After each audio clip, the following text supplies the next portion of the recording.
Hello everyone, আসসালামু আলাইকুম। কেমন আছেন সবাই? আশা করি ভালো আছেন। শ্বশুরবাড়ি আসার পরে যখন শ্বশুরবাড়ির মানুষ আমার জন্য মাছ ধরে পুকুর থেকে, তাই আমি একটু ভিডিও বানাচ্ছি আপনাদের মাঝে দেখানোর জন্য। দেখা যাক পুকুর থেকে কি মাছ ওঠে। এই ছেলেরা মাছ ধরতেছে, আমাদের ভাষায় বলে জাইলা। তো জাইলারা মাছ ধরতেছে। ও মা গো, বিশাল বড় পুষ্করণী। এর মাঝে দেখা যাক কি মাছ ওঠে।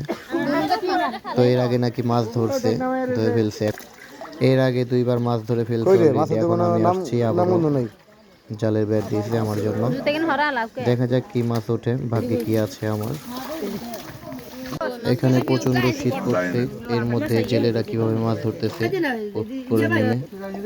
ও মা গো, এত ঠান্ডা, আমি নিজে দাঁড়িয়ে থাকতে পারতেছি না। আর এর মধ্যে ওরা পুকুর থেকে মাছ ধরতেছে। যাক, মাশাআল্লাহ, মাছ তো ভালোই দেখা যাচ্ছে।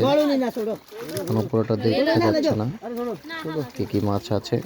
প্রচন্ড ময়লা আসছে গাছের পাতা, এই জন্য মাছগুলো দেখা যাচ্ছে না। দেখা যাক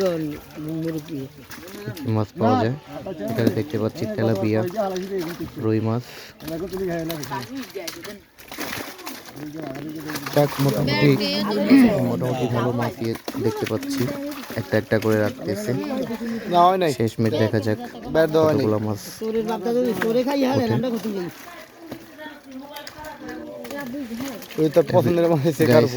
আমি তো দেখতে পাচ্ছি মাছের থেকে পুকুরের পাতা ময়লা আবর্জনে বেশি উঠছে।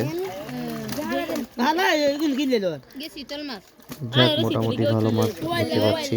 এক এক করে অনেকগুলো মাছ হয়ে গেছে। মাশাআল্লাহ, অনেক ভালো মাছ পেয়েছে।